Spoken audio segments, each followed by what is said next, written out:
For the creatives, the ones who see art in everyday moments, who imagine what could be and bring it to life. At For It Credit Union, they believe in moving forward together, each member, each moment. This is your space to build, to explore, and to create a future that reflects your vision. Visit forritcu.org. For It Credit Union, for those who dare to create. Federally insured by NCUA. The holiday season is here, and there's no better place to cozy up and connect with loved ones than at the Salishan Coastal Lodge. So this year, start a new holiday tradition, create unforgettable family memories along the stunning Oregon coast with a special offer for our listeners. Use code CITYCAST for 20% off your stay. Book your family's coastal retreat at salishan.com today with code CITYCAST and make the holidays truly magical.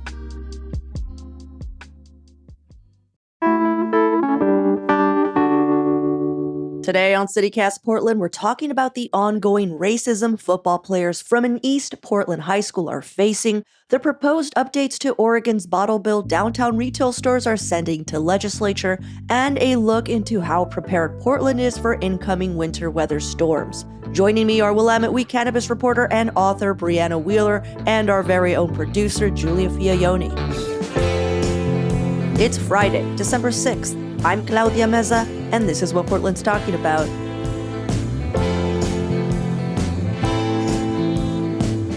Welcome, everyone, to the Friday News Roundup. Brianna, Giulia, thank you for hanging out with me this morning. Good morning. Good morning. How are you doing? Pretty good? Meh. I do want to say that before we started rolling, Brianna was like, this is painfully early. It's 9:20, but... The rest of the world has been up for a couple of hours. Only me. It's not 4 a.m. No, me too. Me too. Okay, Every good. time. To me, I'm like, it's practically 11, which is basically noon. Okay, so for those of you new to the show, today is the day we break down some of the biggest local stories of the week with some of the best and brightest journalists in town.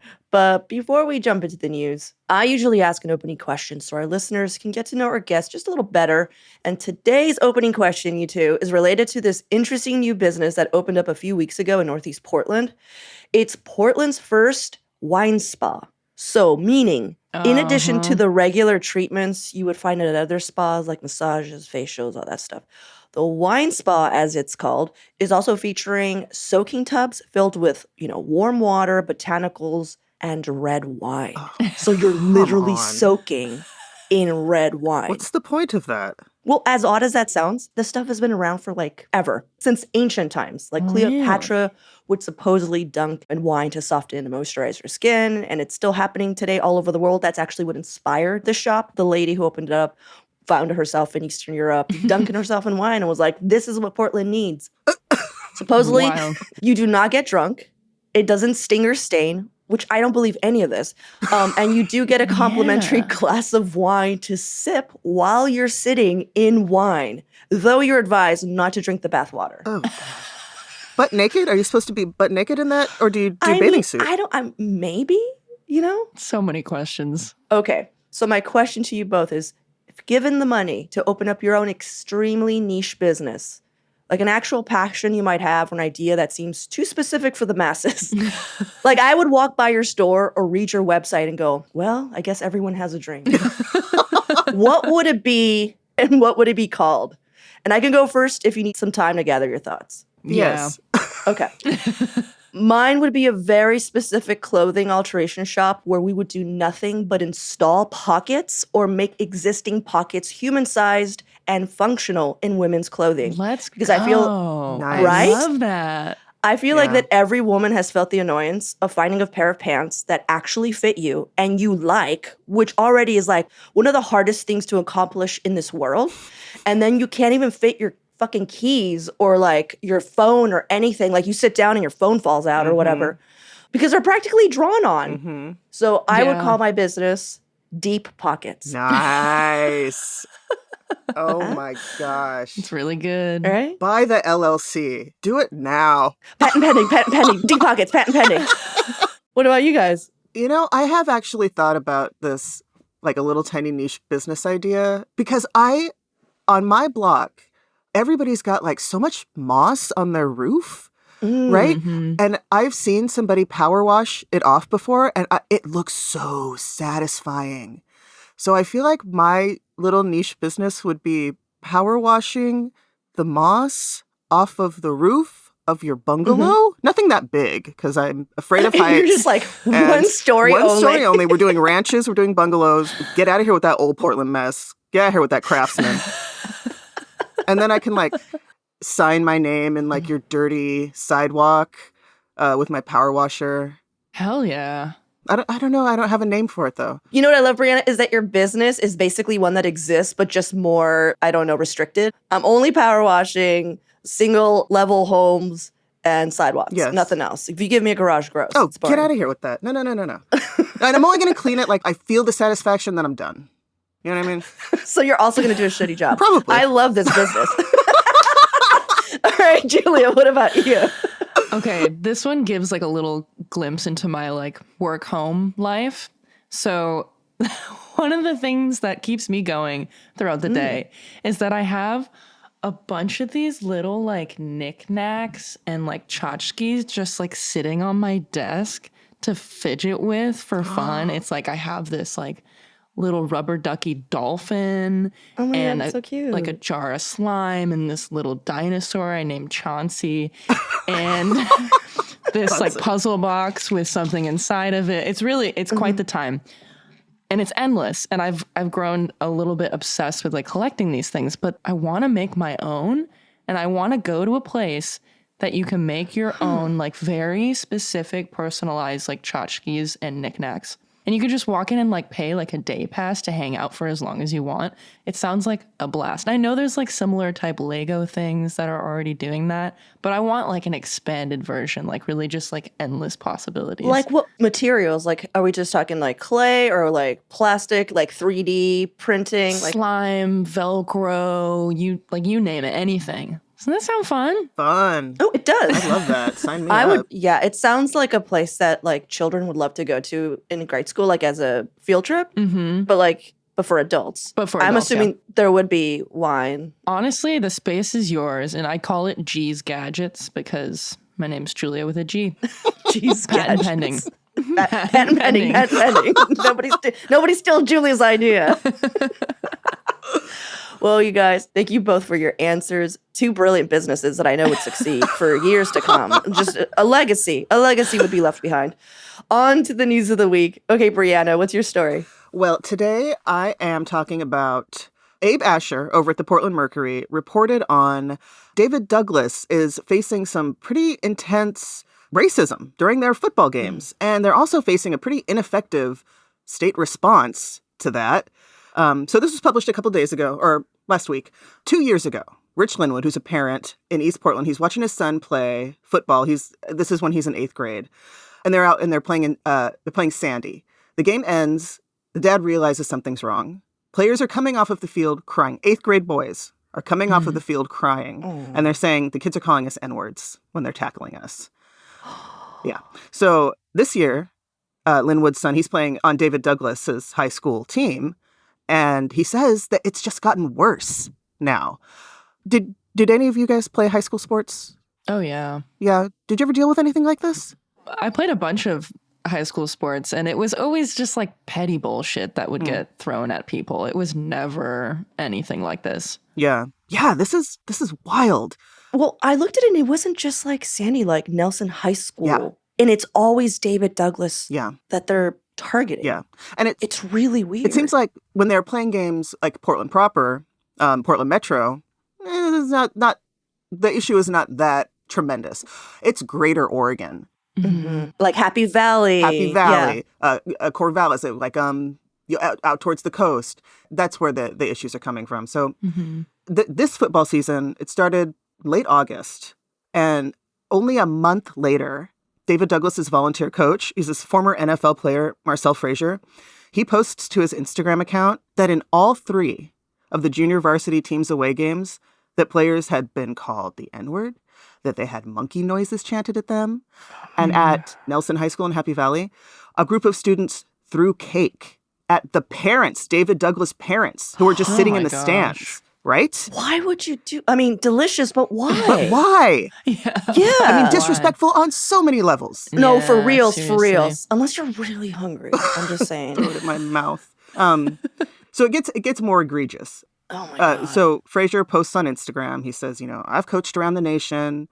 I've played internationally. I've coached internationally. I have never witnessed this level of racism on the playing field. He posts that on Instagram. So those comments were like, oh, this is absolutely your fault. Well, maybe if you didn't bring it up, it wouldn't be a problem. Obviously, it's your problem since it only happens where you get... Yes! Isn't that wild? Well, I mean, it's not... It's Oregon. It's Oregon! The victim blaming is next level. Next level. You know? I know. Oh my God. Well, I was looking into this issue, and of course, it's not just a problem in Oregon. But what is distinct in Oregon is how nothing is happening. Right. Yeah. Yeah, it's egregious that it's happening. It's more egregious that it is continuing to happen with no repercussions, it seems like. There's nothing set up to handle this, to get in front of it, to penalize anyone. I mean, the penalties are like, you miss the game next week.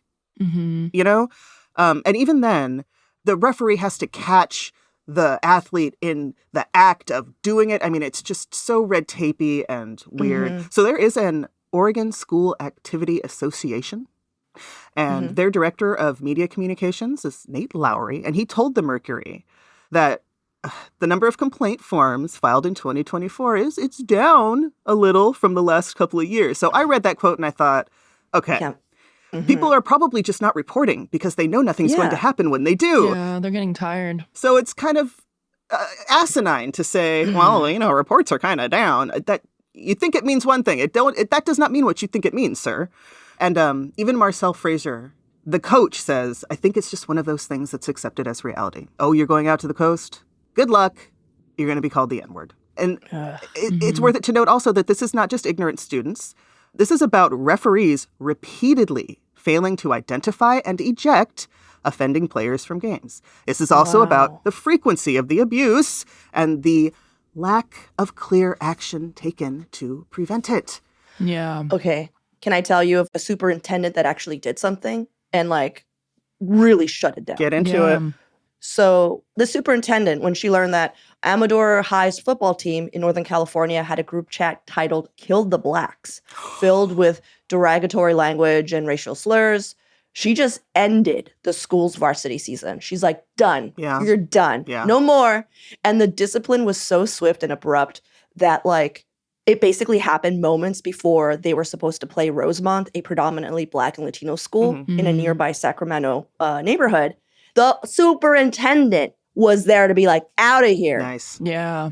That is the swiftness. And that is what should happen. Yeah, where's that energy? When something, the moment you hear something, but here's the deal is you need one responsible, non-racist adult. Yeah. I'm not joking. We need one responsible, non-racist fucking adult. Yeah. And we're not obviously seeing one because if there was one, something would be happening. Yeah. And here's the deal is that, and she just basically was just like, hey, I know I'm getting a lot of yay, hooray for you. But she's like, the discipline is the easy part. The hard part's going to be setting table for the real change. How are we going to fix this? Absolutely. Yeah. This is an issue. She's like, Amador has just 4 Black students out of 750. Yeah. He's like, this is where this issue comes from. Yeah. It's the lack of representation, Yeah. I'm not to say that makes it okay, but I'm just saying these are a bunch of white kids just in their little white bubble. Exactly. Well, here's the thing that I thought was really interesting. And this was one of the suggestions the Coach Frazier from David Douglas had made towards the end of this article, talking about how for now they should be scheduling teams based on geography to try to avoid these incidences. And That's I think still so weird. I think that is valid temporarily to squash it because these students don't deserve to go through this because adults can't figure out how to manage it. But there should be a long-term solution of some sort of anti-racism mandated learning courses that all students should be taking across the board, across Oregon to start, right? Right. Because that suggestion is fine. It just is so worrisome in the long term. And I also just don't believe that this issue also doesn't apply to Portland Metro. I was speaking to a friend of mine who's a teacher out in Beaverton, and they're responsible for running a gay straight alliance club after school. They're seeing themselves, as of recently, a lot of hateful language being tossed at all types of kids, all types of minority groups on campus. And they're seeing it as this unraveling issue. And I think there needs to be a larger conversation about how this is going to be tackled so students can feel safe going to school, right? Yeah. I'll give credit to Abe Asher. He really did try to untangle that there's this kind of foundational racism that, Oregon's kind of built on, So you've got families in these smaller towns in the greater Oregon area.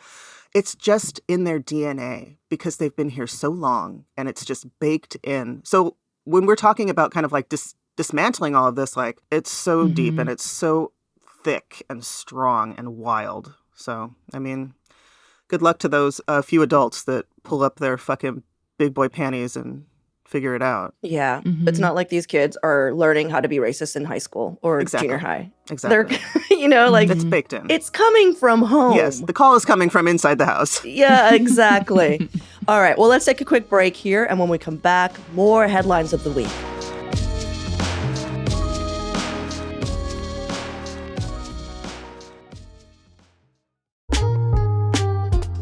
This episode is brought to you by Our Just Future. Our Just Future believes housing is a human right. Since 1988, they've provided emergency shelter and affordable housing for the East Portland and East Multnomah County communities. But knowing prevention is as important, if not more important, than the remedy. They also offer services such as job training and career development, assistance with rent and utilities, and childcare, just to list a few. Our Just Future partners with the community to address systemic causes of racial, housing, and economic inequity, and they need your help. It's going to take all of us to house our city. Make a difference right here at home by visiting ourjustfuture.org to contribute today.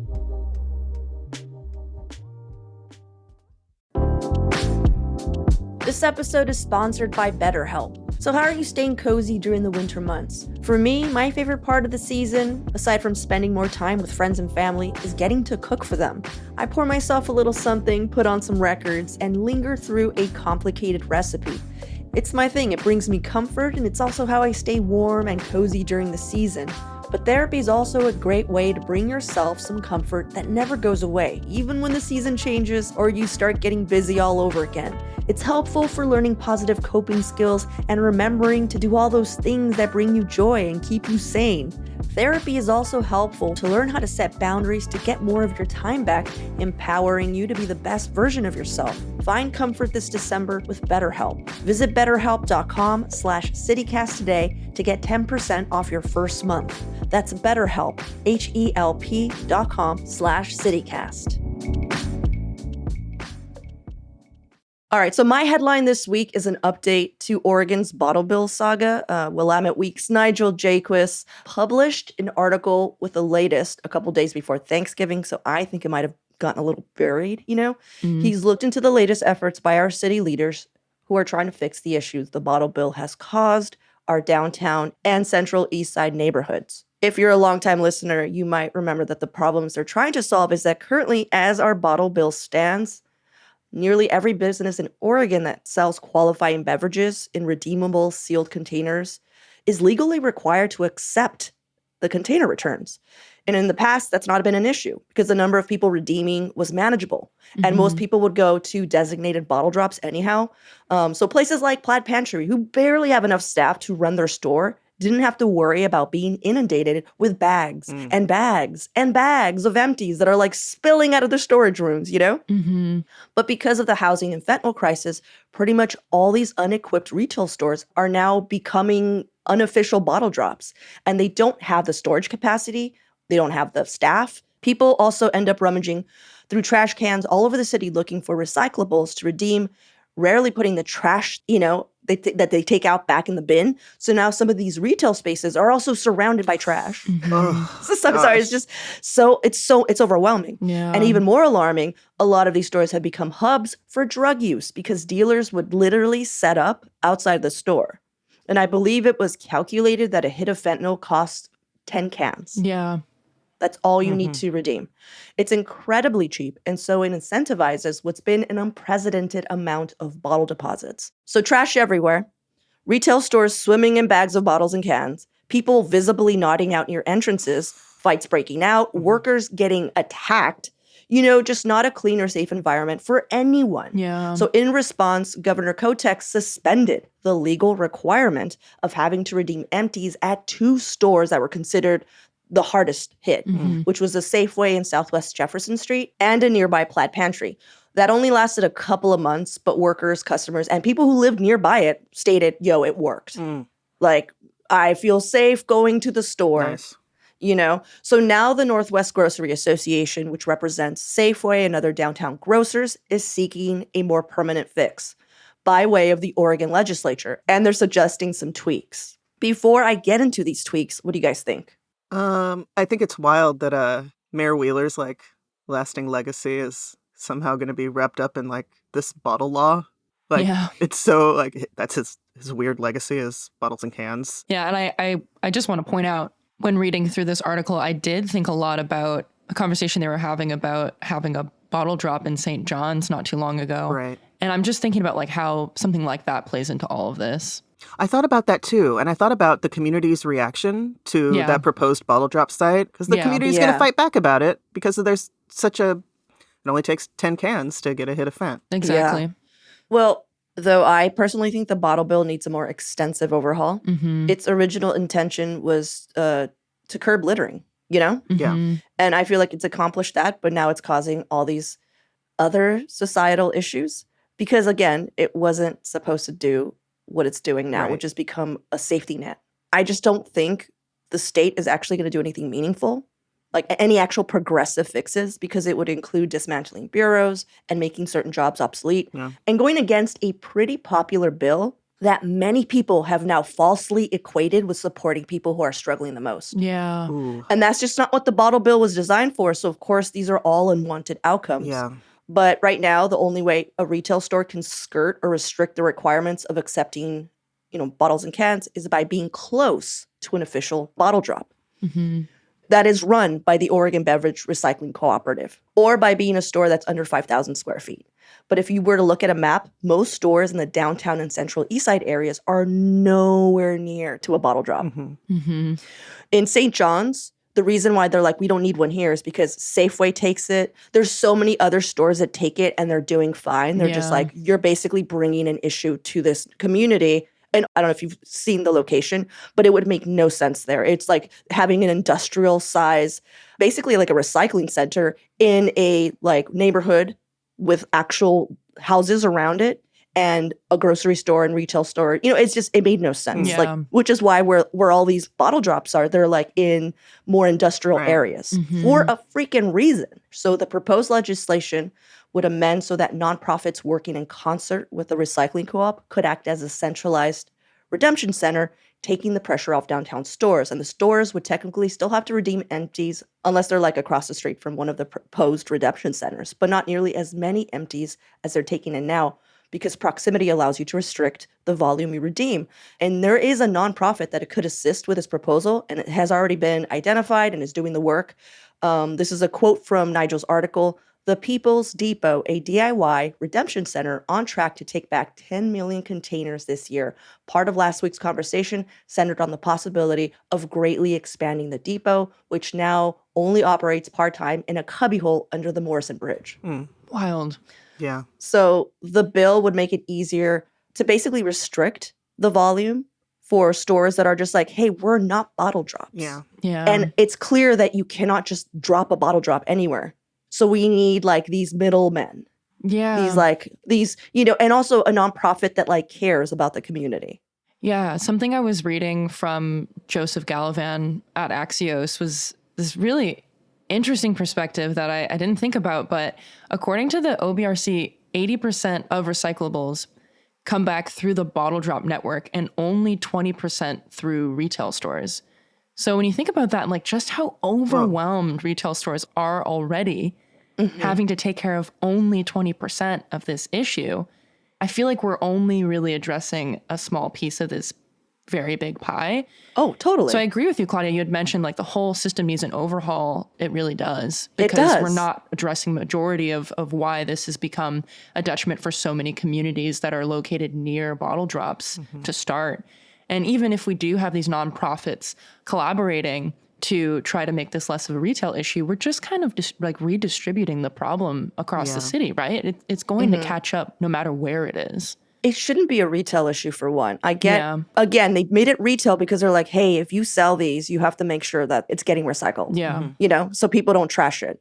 Because that's what was happening. People were just like, well, the trash, you know. Totally. Or whatever. The bill would also make it easier for the governor to suspend redemptions when necessary. To me, this bill sounds just like someone who's drowning and is like, please, just a rope. Yeah. Give me a rope. Just a starting It's not place. really like, get me out of the ocean. It's more just like, just give me a flotation device. I just need a flotation device. Yeah. And it's kind of sad because I'm like, no, this bill needs to be stronger. It needs to have way more things. But I think they're just like, the bottle bill is very popular. And a lot of politicians politic behind it. Like they're just like, they're like, no, I care about, you know, underprivileged communities and the houseless or whatever. So the bottle bill is like, that is not the same thing. Yeah. You know? No, it's not supposed to be a welfare program. Exactly. No, it's not the same thing. Like that is like, if you're, to me, that is like post-apocalyptic, you know, bullshit, late state capitalism, you know, leftism that makes absolutely no sense, that you're just like, at this point, you're also right now. You know, you're like Totally. a conservative. You know, when you're so like up your own Desperate. ass, that you're just like, you're literally thinking like a conservative. Yeah. Make them all just, you know, scroungers of this earth. You know, like, what the fuck, man? Okay, so it's true. Okay, so that's what's up right now. Is like, that is the fix. Yeah. That these poor retail stores are just like, look, can you at least do that? It's a start, but not it. Not the whole pie there. Just a piece of it. All right, well, let's take another break here. And when we come back, more headlines of the week.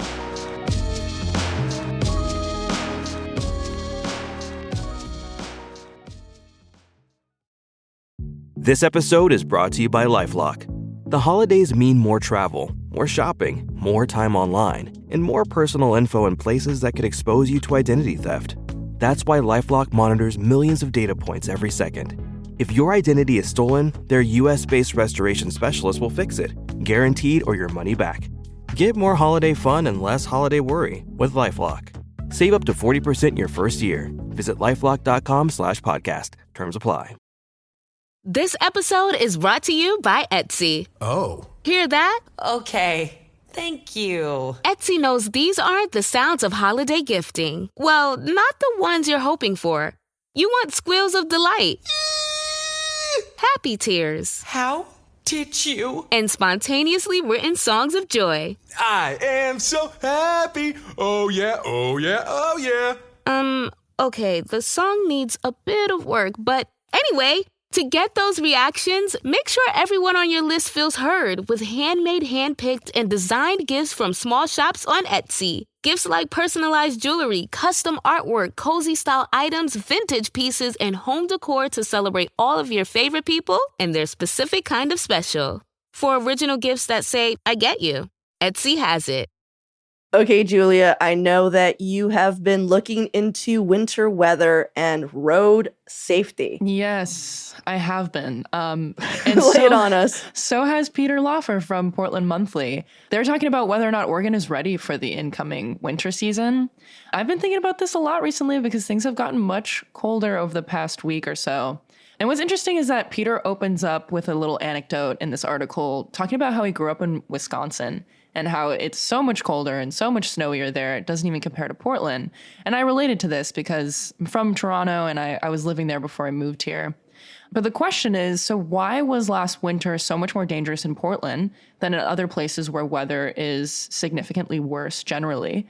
Like the ice storm back in January, thousands lost power, trees and power lines fell, and in some cases killing people. But the fact is, extreme weather cases like this are happening everywhere and are harder to predict because of climate change. And Oregon just doesn't have the infrastructure already built in to address extreme winter weather like other places that have always had harsh winters. So the big question is, now that we can anticipate unpredictable winters, what can we expect from our city leaders and state leaders to avoid these tragic outcomes? And from Peter's analysis, there is some good and bad news that I'm going to walk through right now. So the Oregon Department of Transportation, or ODOT, who manages our highways and interstates, and the Portland Bureau of Transportation, or PBOT, who takes care of our local roads, are facing a budget shortfall. A recent budget preview showed that city bureaus might have to cut 5% from their budgets in the new fiscal year, and ODOT is estimating a $354 million budget shortfall starting in 2025 due to, quote, flat gas tax revenues, ODOT's debt service, and inflation. And I know that's a lot of numbers, and Courtney Vaughn from the Portland Mercury actually described this perfectly in some recent reporting. She said, quote, imagine if you already had to cancel all of your streaming services and lower your grocery bill last year, and now you have to cut even more expenses to the point where you're considering canceling your internet service and just stealing the shoddy Wi-Fi from that coffee shop down the street. So picture that for our government leaders and let that set in for a second. That all being said, some good things. Both ODOT and PBOT started salting and de-icing major roads and highways back in 2017. So we don't have to reinvent the wheel there. And I guess this is something that's continued to be debated by Portlanders if we actually do this in Oregon. We do. We do it to a lesser degree than some other states because of environmental concerns, but we are already salting our roads.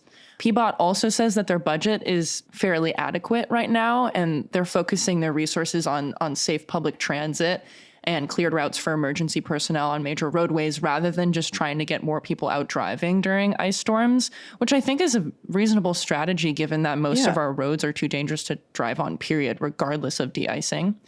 And the last two things that are pretty positive, Governor Kotek secured an extra $19 million for winter road maintenance through late 2025. And the Federal Highway Administration gave Oregon around $43 million for infrastructure improvements specifically related to natural disasters. So the point is, right now we are okay. The alarm bells are mostly ringing for funding deficits that'll really start to show up the end of next year. An example of that is ODOT specifically will only be able to buy 50% of their, quote, salt deicer and abrasives it usually does. So generally, service and access on highways and interstates will be reduced and very limited on less integrated roads. And because everything is interconnected, even if Portland proper may be better off, that doesn't mean we won't be continued to be affected by these lack of statewide resources. How are y'all feeling about this? I feel like I've been thinking about it a lot, but have either of you been anxious about this already, or is it too early in the season? You know what? I feel like the last ice storm broke me in so thoroughly that I fear nothing now. Oh, no. Did you fall? Were you one of the people that fell? Oh, I definitely ate shit. Yeah, for sure. Yeah. But I also drove. Oh. And, navigated the city in my car, navigated the city via public transportation also, and was able to navigate the city. So I kind of feel like, bring it on. Also, Portland is kind of like, okay, we're going to be okay. But it's like the greater Oregon area that's a little bit nail-biting, which kind of like, I mean, bring it back, like, stop being so racist out there. Maybe think about it. Maybe we'll give you some fucking salt if you stop being such a racist piece of shit. Have you thought about that? Oh, my God. I took a sip of tea and that almost just went all over my desk. That's so dumb. That's so bad timing. God, that's so. And just seriously, we're joking. Obviously, yes, yes. Like we know that all of Outer Oregon. I mean, come on. I just had to draw that line. Everyone needs to be taken care of. I didn't mean it. But you're like, but maybe just a little. But maybe a little. Okay, so here's the deal: is that I was looking into these numbers too, and because of PBOT. Central Portland or Metro, whatever, we're going to be okay, Just okay. We're going to be okay. Mm-hmm. But it really is, I'm thinking about like, okay, so we want to leave the Metro area. Now we're fucked. Yeah. Oh, yeah. Mm-hmm. Hunker down. What if I want to go, to Hood River Anywhere. or, anywhere, the mountain or whatever. Yeah. It's like at that point, that's when people are just like, well, good luck. Yeah. Yeah. And the word adequate is not very comforting, I would say. No, it's not. No. So I guess to end on a more like proactive note, something hopeful, ways to get engaged, I would say just like look for ways to keep your neighborhood safe before it gets bad, because as we know, like in previous years, a lot of these resources are just not reliable. Things are very unpredictable. So there are simple things like buying a pair of yak tracks so you can get around safely by foot when things ice over, which they're like $20 online. Or you can even just like salt the sidewalk in front of where you live to be a kind neighbor for other folks that need to get around. But something else that I did recently that I would have never done before last year's ice storm, just because of how much it shook me. But I actually submitted... Julia was shook. I was shook. I actually submitted a city code compliance report for a massive dead tree that's just been standing in front of my apartment for the past couple years. It's still rooted in the ground and everything, but it's very super clearly dead. Super dead. Wow. It's the type of tree that's kind of like growing underneath the sidewalk, and it is just like destined to fuck shit up when the next ice storm hits. It's right behind a pretty busy business. My street's just busy generally. It's going to destroy someone's car or really seriously injure someone. So I was sitting in bed on like a Monday night a couple weeks ago, and I was just like anxiously thinking about this. And I was like, fuck it. I'm just going to pull up the report and fill it out and just like get it off my mind. Turns out you have to go and like actually measure the diameter of the tree at like chest height. So I like put my slippers on and went downstairs at like midnight, and I'm like hugging this tree, like trying to like get the right measurements with my measuring tape and like taking photos of it. It was ridiculous, but I did it. And I will say I got an email the next day confirming that the report was submitted. And I have seen folks coming around recently in construction gear, measuring the tree and putting markers down. Nice. I don't know if it's exactly related, but it feels like it is. And it gives me peace of mind. And I feel like it's something that we can do on a reasonable level. It's free, and you're just avoiding those like really tragic accidents that could happen. But my point is just be as proactive as you can now before we're already stuck in it months from now. Right. Yeah, and there's not enough help to go around. Exactly. Yeah, I hear what you're saying. That's really smart. Oh, I'm so inspired by your civic By my tree civic commitment. By your tree hugging vigilantism. I love that. I mean, I don't know. You're like, this tree is going down. I'm like, you're getting out of here, buddy. It's like a Batman, but you kill dead trees. Literally at midnight, just out there in your little slippers. Just giving it a good little hug, and I'm on my way. Did you know that you could just use a piece of string that is more malleable, and then you measure the string? Yeah, what it was is I didn't have fucking string. I only had a tape measure. Don't make me explain myself. I did it, okay? I'm a good freaking neighbor. All right. Oh, you are, Julia. We're all very, very grateful for your grateful. work. All right. Well, before we wrap up, I just wanted to thank all the nonprofits that have been part of our inaugural Portland Gives Week. You might have noticed that each day this week we've partnered with a local nonprofit who's doing good in our community, like today's supporter, Our Just Future, who provides emergency shelter and affordable housing for the East Portland and East Multnomah County communities. You could find out more about them in today's show notes and our Hey Portland newsletter. So we just kind of wanted to give a huge thanks to them and to all of this week's partners, Insight, Meals on Wheels People, Every Child PDX, and Pair. And thank you to everyone who donated. Thank you. By the way, just a reminder, just a hot tip. Oh, no. I'm just saying by the end of the year, you donate, it's a write-off. That's all. Get those donations in. Think about where the money's going next year, huh? Right off. I don't know. I'm just saying, I'm just trying to get people to give here. Come on. Yeah, I agree. All right. Well, thank you so much, you two, for hanging out with me. I really appreciate it. I know it's so early. It's now 10 in the morning. You both might have to go back to bed, but I really appreciate that you made the time. Thank you. Oh, thank you. Thank you for having me. Good night.